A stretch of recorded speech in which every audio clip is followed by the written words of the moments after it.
warahmatullahi wabarakatuh. Perkenalkan, nama saya Revanesia Hamatia dengan NIM 161423009, jurusan Pendidikan Guru Pendidikan Anak Usia Dini, Fakultas Ilmu Pendidikan Universitas Negeri Gorontalo. Di sini saya akan mereaction salah satu video dengan materi saya aspek perkembangan bahasa anak usia dini yang akan saya kaitkan dengan teori Pavlov. Saya membuat video ini untuk memenuhi tugas UAS yang diberikan oleh Ibu Sri Rawanti, SPD MPD, selaku dosen mata kuliah analisis kebutuhan anak usia dini. Tapi sebelum saya menjelaskan tentang teori Pavlov, kita simak video berikut ini.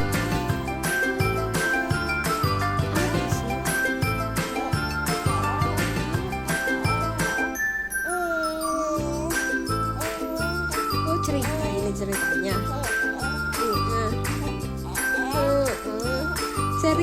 cerita apa?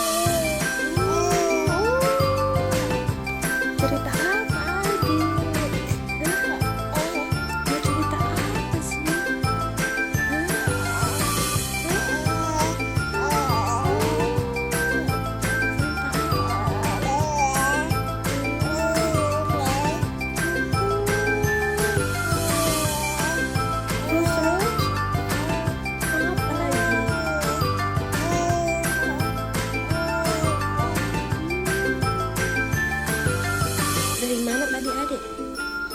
Dari video itu jika dikaitkan dengan teori pengembangan bahasa Pavlov yang dikemukakan oleh Ivan Pavlov, fokus bagaimana perilaku seseorang mempengaruhi perkembangan bahasa yang seperti kita lihat pada video tersebut. Menurut Pavlov, perkembangan bahasa tergantung dari tingkah laku seseorang, seperti interaksi dengan orang lain seperti ibu yang mengajak berbicara pada bayinya. Contoh dari teori ini adalah bagaimana seorang bayi dalam perkembangan bahasa dibantu oleh orang lain seperti ibunya. Ibu yang mengajak bicara pada bayinya, sebenarnya bayi tersebut merekam perkataan ibunya. Suara yang dikeluarkan ibu masuk ke dalam indera pendengaran bayi, sehingga keluarlah respon bayi dalam bentuk ekspresi atau ocehan. Dalam konteks ini, Pavlov menekankan interaksi sosial dalam perkembangan bahasa anak, seperti berbicara dengan orang lain dan menggunakan bahasa untuk berkomunikasi. Teori Pavlov ini menunjukkan bahwa perkembangan bahasa anak tidak hanya terbatas pada kemampuan genetik, tetapi juga dipengaruhi oleh interaksi dengan lingkungan dan orang lain.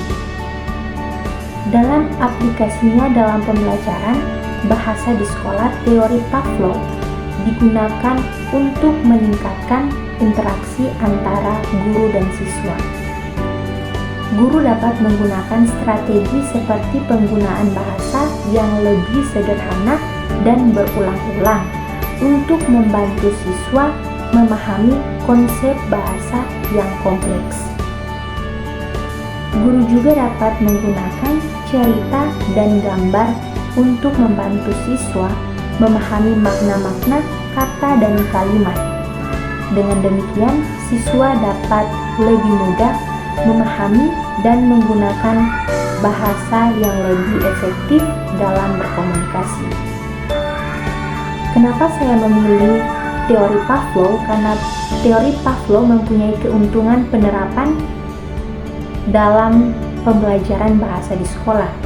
Yang pertama yaitu meningkatkan interaksi sosial. Dalam teori Pavlov menekankan pentingnya interaksi sosial dalam perkembangan bahasa anak, seperti berbicara dengan orang lain dan menggunakan bahasa untuk berkomunikasi. Yang kedua, meningkatkan kemampuan siswa dalam memahami bahasa.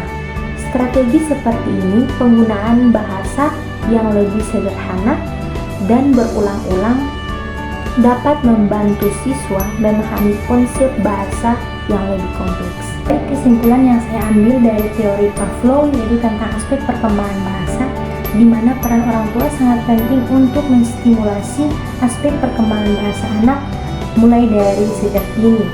bukan dari orang tua saja, melainkan melalui lingkungan sekitar, lingkungan sosial maupun lingkungan di sekolah, di mana ketiganya itu sangat berperan penting dalam aspek perkembangan bahasa anak.